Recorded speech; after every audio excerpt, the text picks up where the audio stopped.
Hoje o chamado irresistível vai diretamente para Bósnia-Herzegovina. Vamos para a cidade de Sazin, uma cidade com um pouco mais de 66 mil habitantes e de 99% de muçulmanos. Conhecer uma família de brasileiros que ali estão fazendo a diferença nesse lugar. Vem comigo e conhecer a história do Gerson Stumpf, que também é conhecido como Foguinho, vinculado à Operação Mobilização.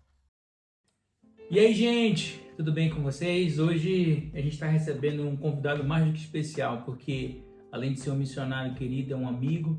Ele e a família dele estão servindo na Bósnia. Ele e sua família estão na Bósnia há um pouco mais de 3 anos, é isso? 3 Isso anos? mesmo, 3 anos. E eles estão tendo a oportunidade de servir numa cidade chamada de Sazin. A gente vai conhecer um pouquinho sobre ela e ao mesmo tempo que vai conhecer um pouco mais dessa família de missionários. E você vai saber um pouco mais sobre como servir missões nessas terras, né? Foguinho, beleza? Como é que tá? Beleza, mano? Tamo bem. Um olá aí a todos, né? Tamo felizes aí de poder participar desse bate-papo aí, né? E pra mim também é uma honra, né? É que assim como você fala, eu posso falar a mesma coisa, né? Amigos, além de missionário, é nosso amigo, nosso colega aí, né? É verdade. E tamo junto aí, né? É isso aí. Mano, me fala um pouquinho sobre a tua chegada na Bósnia. Eu lembro que a gente se conheceu quando eu estava ainda na UEM, né? Eu estava fazendo um treinamento missionário e tu foi meu mentor na UEM. Tu e a Marcela foi nossa mentora também na DAI. E a gente conheceu vocês já orando pela Bósnia, mais de 10 anos orando pela Bósnia. Vocês já estavam com esse coração na Bósnia. E depois já aconteceu essa chegada, né? Mas por que a Bósnia estava no teu coração? Como isso aconteceu? Como foi que isso aconteceu aí? Fala um pouquinho. Então, vamos lá, né? Primeira coisa, né? Até falando aqui, né? O Rodrigo, assim, ele é bom cara, mas se tivesse o mentor, ele estaria melhor. Se tivesse o mentorzinho melhorzinho, né? Isso é muito bom, Estaria bem, né? Mas a Bósnia foi interessante, né? Assim como você falou da UEM, a gente, eu com a Marcela, a gente também fez treinamento da UEM, né? Antes, né? Uhum. E a gente até brinca que a UEM pra gente é operação matrimônio, né? Que ali a gente se conheceu então e a gente então começou a orar para que Deus desse um lugar não só para mim, não só para Marcela, né? Sim. Mas um lugar que fosse da nossa família, né? Que estava se formando ali naquele momento. E aí a gente começou a ver a Bósnia. E nesse momento, a gente viu que algumas professoras ali, né? Do treinamento, que serviam na Bósnia. E elas começaram a falar sobre a Bósnia. E a gente se via em todas as situações. Era assim, coisa interessante, que todas as coisas que ele falava, a gente estava ali, né? A gente queria estar ali. E aí Deus foi confirmando. E demorou 11 anos, né? Pra gente chegar. Isso é uma coisa meio... Pra mim foi até digamos assim, Jesus é meio, digamos, engraçado, digamos assim, né? Porque eu sou o cara que gosta de fazer tudo imediato, fazer. E o que não fez desistir durante esses 11 anos, Foguinho? Eu acho que eu desisti umas vezes aí no meio, mas é saber voltar, né? Mas saber Deus tinha chamado, saber voltar ao chamado, né? Mesmo, teve uma vez que eu falei pra Marcela, eu falei, amor, eu acho que se Deus quiser que a gente vá pra Bósnia, ele tem que rechamar. E ela falou, o que é isso, rechamar? Chamou uma vez, já tá chamado, Parece né? um termo hebraico, rechamar, né? Rechamar, né? E ele, então, a gente viu e a gente orou, então tá bom, Deus, se você ainda tem esse propósito, várias vezes a gente tentou e não deu certo. E numa dessas a gente conseguiu, né? Vim pra visitar, foi a ajuda até de vocês aí, né? Você e a Dai nos ajudar nessa vinda, né? E aí depois a gente veio para servir, né? Legal. E, Foguinho, tu é professor de educação física, né? Teve uma experiência aí no futsal. E essa é uma do Projeto Café, para quem as pessoas vão conhecer mais sobre isso depois também desse vídeo, né? E uma das fortes entradas tuas na Bósnia é justamente através do esporte. Me fala um pouquinho da tua área, né, específica, e como tu quer usar isso para o ministério aqui na Bósnia.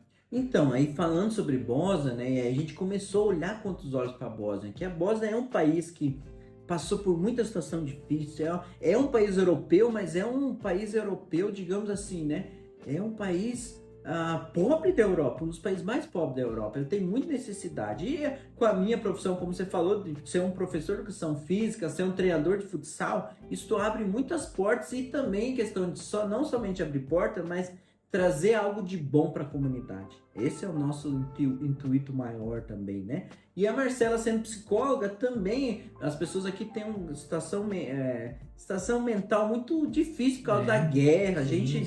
A gente pode ver, aconteceu muitas guerras, mas uma recente, né, da década de 90, com digamos assim, quando a Iugoslávia, né, começa a cair, né, a Iugoslávia, então a Bósnia também decide se tornar independente, tem essa guerra, né? Então essa é a questão, o Projeto Café que a gente tem é fazer Jesus conhecido nesse país, né, através do futebol, através do relacionamento que a gente tem com as pessoas, que estamos tendo aqui com as pessoas, né? Porque hoje nós vivemos numa cidade, como você já falou, de Sazin, né? Uhum. E é uma cidade que nós somos os únicos cristãos nessa cidade, né? Temos uma porcentagem de 99% islâmica e somente a nossa família aqui não é. E como que a gente vai entrar com o evangelho? Não dá para simplesmente colocar uma placa, abrir uma igreja evangélica, ninguém vai vir lá. Então a gente vai através do futebol, criar relacionamentos para assim depois poder compartilhar de Jesus. Eu lembro de um episódio nessas vidas aqui para visitar vocês, que foi a primeira Santa Ceia de Sazin, né? A gente teve uma Santa Ceia juntos nessa cozinha onde a gente está agora gravando. A gente teve aqui um momento de Santa Ceia com a visita dos pastores, que eu trouxe aqui, o pastor Edivaldo, a pastora Andréa. E foi um momento muito marcante, foi um momento espiritual muito importante para a gente ter essa Santa Ceia. Como foi isso para ti também, comigo? Então, isso é um dos capítulos, né? Porque Deus tem levantado pessoas, isso é interessante. Deus tem levantado pessoas para vir somente para orar com a gente. E a gente fala, somente? Não, é orar, é o princípio de tudo. Que a gente tem, Deus tem enviado pessoas para como esse. A gente faz compartilhar a ceia. Talvez a primeira ceia em centenas de anos nessa cidade. E aí Deus levando pessoas para a gente simplesmente cantar louvores, né?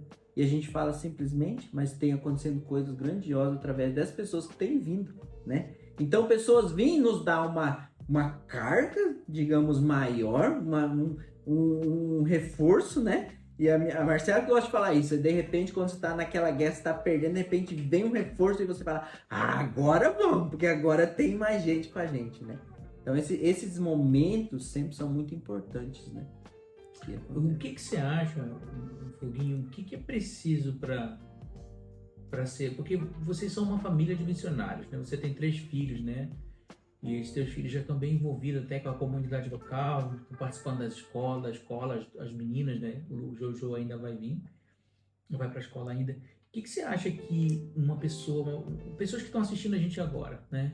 Porque a gente tem muito a ideia do solteiro que quer vir para a missão, que torna mais fácil, mas uma família, no caso, fala um pouquinho desse teu desafio, dessa tua chegada com a família. E o que tu aconselharia as pessoas que estão assistindo a gente agora e que têm família, que têm o desejo de fazer missões em família? Então, isso muitas vezes a gente tem essa ideia que missões é para solteiro. É também, né? Não é que não é. Pode vir solteiro, aqui tem muita coisa para ser feita. Mas também tem muita coisa para ser feita com família. Você decidir ir para missões com família, né? Então a questão é saber o que Deus tem para você, né? Se Deus tem para a pessoa, no caso, né? E se Deus tem um chamado para a família, Ele vai cuidar da família e a família vai ser bênção naquele lugar. Como a gente tem dado exemplo, os verdadeiros missionários não somos nós, de fato. Porque quem sabe a língua, de fato, é os nossos filhos. Né? A gente arranha, né? A gente tenta fala tudo errado, né? Eu até tenho uma situação complicada que um dia, eu passando na fronteira... o policial da fronteira perguntou assim, fez várias perguntas, e uma delas ele perguntou assim, eu entendi isso, né? A tua esposa também mora na Bósnia? Tava só eu e a minha filha mais velha, Eduarda, de 9 anos, né? E o policial perguntou, a tua esposa também mora na Bósnia? Pra mim, e eu respondi, sim. Aí depois a minha filha falou, pai, por que você falou que a mamãe é da Bósnia? Ela não é Bósnia, não. E ele tinha perguntado se ela é Bósnia, e eu tinha entendido se ela mora na Bósnia, né? E ela entendeu tudo. Então, ela é verdadeira missionária. E ela já fez várias coisas. Vou dar um exemplo bem rápido. A história da Bíblia, conta essa aí. Ela então, voltando da escola com a amiguinha, e aqui a gente tem uma questão também, apesar de ser um país pobre, a gente tem uma segurança muito boa, né? E a nossa filha volta a pé da escola todo dia. E nessa volta ela vem conversando com os amigos e nessas elas têm assuntos, digamos, espirituais, mas religiosos, digamos assim. E uma menina pediu uma Bíblia, né? E um livro da tua religião, no caso, eles falam, né? E a Eduarda chega em casa mais que depressa, vai pegar a Bíblia, né? Na língua, né? Na Bósnia, e já quer levar para a menina. E a gente fala: o que você vai fazer, Eduarda? Não, vou entregar a Bíblia para ela. A gente fala: não, calma aí, porque nós temos uma lei aqui na Bósnia. Nós não podemos falar de Jesus para criança. Não pode falar de Jesus para criança. Isso pode dar um problema muito sério. Você tem que ter uma autorização por escrito dos pais para você poder fazer isso. E nós adultos somos muito preocupados com tudo, mas a criança não tem isso, né? Ela vai lá e faz. E aí nós falamos: mas espera, não vamos fazer com que isso possa ser uma armadilha pra gente. Então eu com a Marcela, a gente começa a orar. Naquele momento de orar, Deus deu uma clareza. Fala com a mãe dessa menina. E a Marcela, então, manda uma mensagem para a mãe da menina e a mãe da menina autoriza. E assim, então, ela recebe a Bíblia. E aí fala: primeira criança que tem uma Bíblia nessa cidade. Uau. A gente pode parecer coisa pequena, mas uma semente foi plantada. E atualizando a história, Rodrigo, há umas 3 semanas atrás, a gente, depois de voltou do Brasil, a gente veio com aquela pulseira do Livro Sem Palavras. Sim. E a amiga da Eduarda, com ela, tava fazendo pulseirinha. E aí eu falei: dá uma pulseirinha para ela. E ela deu a pulseira do Livro Sem Palavras e contou a história da salvação para essa menina. No momento, ela não falou que queria aceitar, mas ela já tem uma Bíblia e ela já falou que leu quase toda. É uma livro para crianças, sim, histórias bíblicas, né? E agora ela tem a pulseira sabendo do plano da salvação dela. Uau! Foguinho, isso é extraordinário. Mas eu queria te perguntar também da preocupação com um pai, né? Tuas filhas estudam em escolas muçulmanas, né? Como que é, talvez para alguém que está vendo a gente também, e vai saber que vai para um país onde a maioria é muçulmana, onde as escolas, o ensino, a educação é toda voltada para esse lado. Como que vocês lidam com isso? Então, a escola aqui é pública, né? E a escola, ela, digamos assim, como é uma cidade quase toda, como eu já falei antes, né? Quase que totalmente muçulmana, então todas as escolas, né? Todo mundo trabalha lá, e aí tem aula de religião. Nessa aula de religião, no país você tem que ter o islamismo, catolicismo, né, da religião ortodoxa, e você pode também ter ética e moral, mas aqui só tem islamismo, né?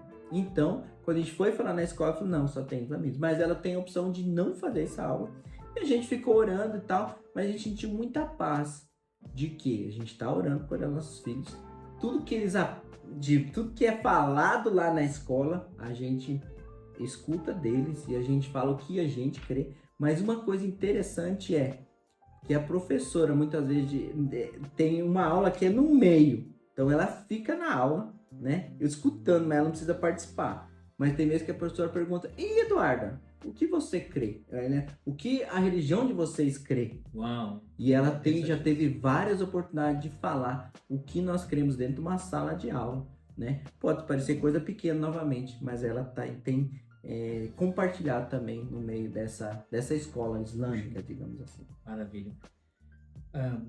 Foguinho, me fala um pouco do projeto. Tu é professor de educação física, como a gente falou. Fala um pouquinho mais desse projeto do futebol, né? Que quer implementar através do futebol aqui na Bósnia. Me fala um pouco mais em que passo tu tá nesse projeto, né? E quais são os próximos desafios e como a gente pode participar. Quem está assistindo pode participar junto com você nisso.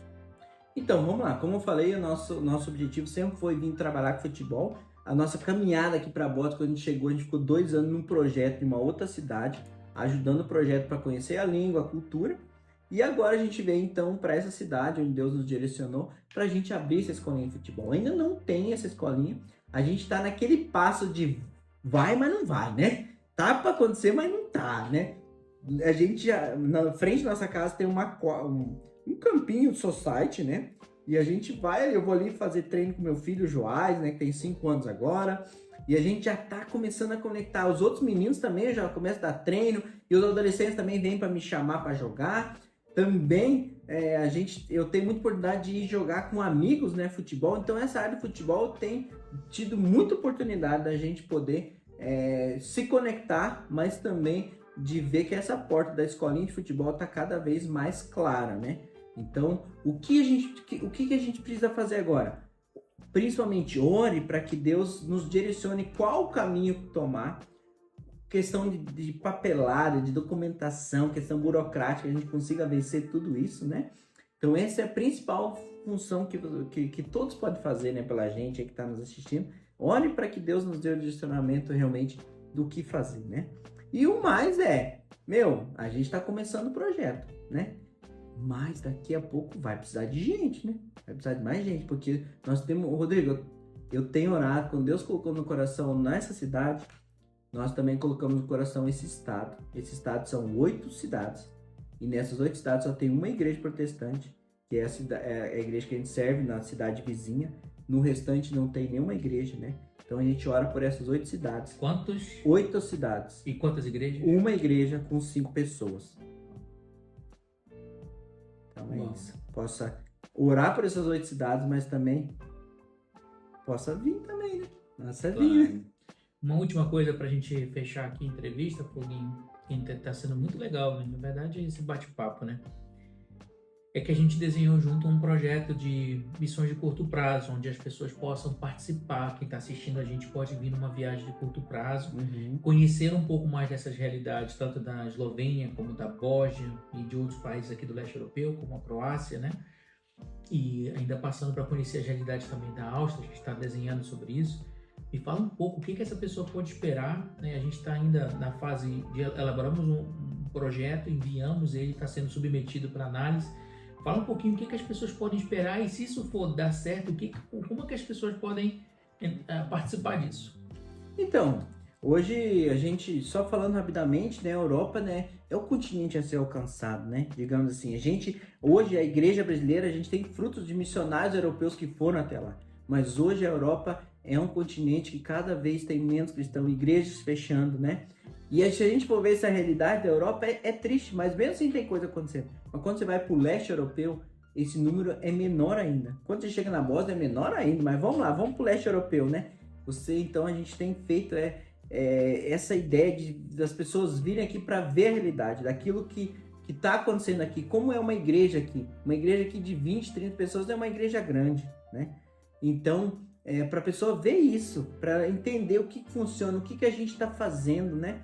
E muito mais que isso também, conhecer o país, né? A cultura, Isso. Comer a comidinha daqui, né? Saber o que pode, o que não pode fazer, digamos assim. Então, ter uma questão assim, de vivência de várias coisas. Questão histórica, beleza natural, eu não vou falar aqui, né? Porque a Eslovênia é muito bonita, né? O verde é conhecido como o país, né? Das belezas naturais. Então vamos deixar isso para a Eslovênia, né? Mais a comida da Bósnia é mais gostosa, né? Então você vê a beleza natural aí da Eslovênia, mas a comida da Bósnia é uma delícia, né? Muito legal. Então você pode ter essas várias oportunidades e ir fazendo missões e sabendo como orar mais especificamente. E se Deus tocar no teu coração para vir aqui, meu irmão, tem muita coisa para ser feita, né? É verdade. E, Foguinho, eu quero te agradecer. Eu te dizer que essa vai ser um primeiro, não é o último encontro de outras conversas que a gente vai ter junto. Mas eu queria só te perguntar para que tu agora, nesse momento, olhasse para essa câmera aqui e falasse para quem tem um desejo de missionário no coração e não tem certeza se isso vale a pena ou não. Não tem certeza se isso ainda é uma realidade ou se isso faz parte de uma visão romântica. Vamos lá então. Então, como o Rodrigo falou, né? Uma coisa que sempre me vem na mente quando eu falo de missões é uma frase, depois eu vou falar um pouquinho sobre ela, né? Muitas vezes a gente pensa em missões na necessidade, mas necessidade a gente tem em todos os lugares. Aí na sua igreja, na sua família, eu creio que tem muita necessidade. Aqui também tem muita necessidade. Em qualquer lugar que você for, vai ter muita necessidade. Então, não olhe apenas pela necessidade, mas uma palavrinha diferente é oportunidade. Mas o que é essa oportunidade? Qual é a oportunidade dessas pessoas conhecerem a Jesus, que é o único Senhor e Salvador, né? Então essa é a pergunta. Onde eu estou? Para onde eu vou? O que eu vou fazer? Será que essa pessoa tem a oportunidade de ouvir de Jesus? Essa é uma pergunta, como eu já falei, né? Que a nossa cidade aqui é uma cidade que não tem nenhum cristão, que não tem nenhum seguidor de Jesus Cristo. e ela então precisa de pessoas como eu, como você, para ser primeiro testemunho de Jesus. E você pode usar qualquer ferramenta que Deus tem te dado, né? O dom que Deus tem te dado, digamos assim, né? Aquele talento, tudo que você tem, a tua profissão pode ser usada aqui de uma forma muito clara. Então, primeira coisa, ore para Deus, né? Para saber qual o direcionamento que Ele tem para você. E eu tenho certeza que Ele vai te mostrar se você deve ficar aí. Amém. Continua fazendo o que você tem para fazer aí. Mas se você for chamado, né, para algo diferente, seja para Bósnia, para Eslovênia, seja para qualquer lugar, né, encare isso e aceite o desafio, né, de realmente seguir o chamado de Deus para aquilo que Deus tem na sua vida. Amém? Valeu, meu amigo. Obrigado. Foi um prazer estar com você. Valeu, tamo junto. Brigadão aí. Deus abençoe a todos.